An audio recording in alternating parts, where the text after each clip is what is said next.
সেটুকু যদি মহান আল্লাহ তৌফিক দেন, আজকের এই উলামায়ে কেরাম, আজকের যে উনি আলিম, আজকের যে মরোনা সাহেব উনি বক্তব্য দিবেন, জনাব আইয়ুব আলী আনসারী ভাই বক্তব্য দিবেন, উনাকে আমাদের টেকেরঘাট মাদ্রাসায় বিভিন্নভাবে আমরা দেখতাম।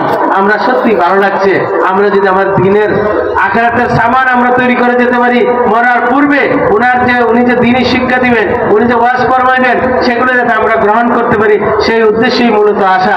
আপনারা যদি বিরক্ত না হন আমার কথায়, তাহলে আমি আমার কথা শেষ করব। আমি চাই আমাদের ঈমান আকীদা ঠিক রেখে আগামী দিনের জীবন জিন্দেগি আমরা পার করব, দুনিয়া এবং আখিরাতের মানুষ, আপনাদের পাশের বাড়ির মানুষ, আপনাদের পাশের গ্রামের মানুষ। আমার জন্মভূমি টেকেরঘাট। আমার আব্বা আমার চাচারা এখানে চাকরি করতেন, ব্যবসা করতেন, আমি নিজেও ব্যবসা করতাম। বিভিন্ন ভাবেই আপনাদের সাথে সম্পর্কিত মানুষ। আপনি বলতে পারেন আপনাদের এই গ্রামের মানুষ, আমিও এই মসজিদের সামনে আমরা এই আইজুলের আব্বা আমাদেরকে এক টুকরা জায়গা দিয়েছে যাতে এখানে আমরা থাকি, এগুলো তারাই দেখাশোনা করে। তাহলে কি আপনাদের গ্রামের মানুষ আমি হইতে পারি না? কি হইতে পারি না? আপনারা কি নাকি বাদ দিয়ে দিবেন? আইজুল আমাকে বাদ দিয়ে দিবে? নিশ্চয়ই বাদ দিবে না।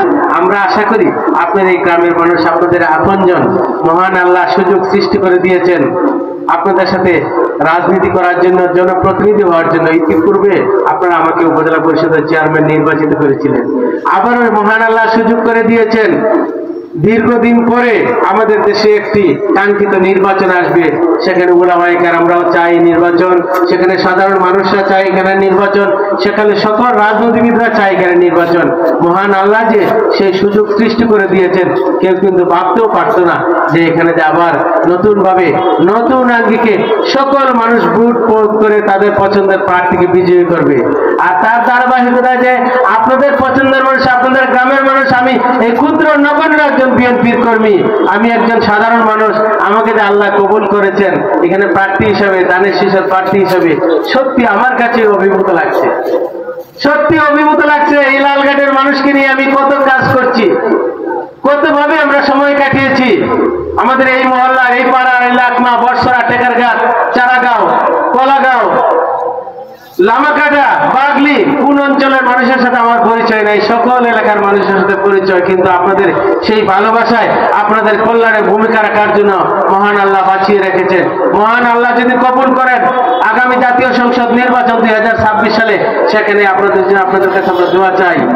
সেখানে আপনারা সকলেই ভোট দেবেন।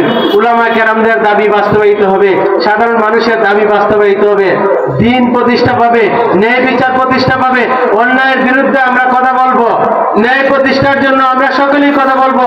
মহান আল্লাহর প্রিয় বান্দা হিসেবে 18,000 মাখলুকাতের প্রিয় সর্বশ্রেষ্ঠ মাখলুকাত, মানুষ সর্বশ্রেষ্ঠ মাখলুকাত, তাদের দায়িত্ব পালন করবেন।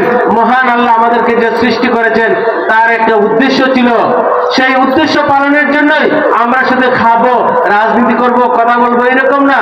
মহান আল্লাহর জন্য কিছু ভূমিকা রাখতে হবে, ওনার নামাজ কালাম আদায় করতে হবে, 5 ওয়াক্ত নামাজ আদায় করতে হবে।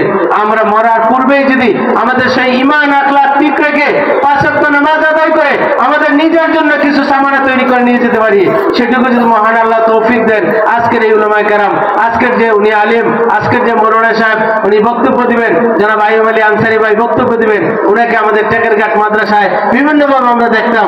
আমরা সত্যি ভালো লাগছে, আমরা যদি আমার দিনের আখিরাতের সামান আমরা তৈরি করে যেতে পারি, মরার পূর্বে উনি যে দিনই শিক্ষা দিবেন, উনি যে ওয়াজ ফরমাইবেন, সেগুলো যাতে আমরা গ্রহণ করতে পারি, সেই উদ্দেশ্যেই মূলত আসা। আপনারা যদি বিরক্ত না হন আমার কথায়, তাহলে আমি আমার কথা শেষ করব। আমি চাই আমাদের ঈমান আকীদা ঠিক রেখে আগামী দিনের জীবন জিন্দেগি আমরা